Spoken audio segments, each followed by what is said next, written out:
মান হাজ্জা লিল্লাহ ফালাম ইয়ারফাস ওয়ালাম ইয়াফসুক রাজাআ কায়াউমিন ওয়ালাদাতহু উম্মুহু আও কামা ক্বালা an-নবী সাল্লাল্লাহু আলাইহি ওয়াসাল্লাম।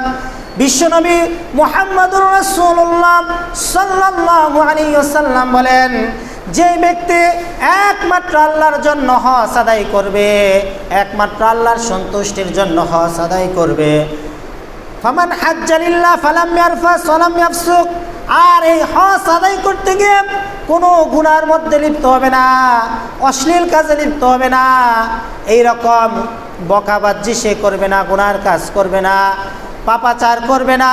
আল্লাহর নবী বলেন, রাজাআ কায়াউমিন ওয়ালাদাতহু উম্মুহু, ওই ব্যক্তি হজ আদায় করেন এমনভাবে ঘরে ফিরবে যেদিন নাকি তার মা তাকে প্রসব করেছিল, সেই দিন সে যেমন পবিত্র ছিল, গুনাহমুক্ত অবস্থায় ছিল।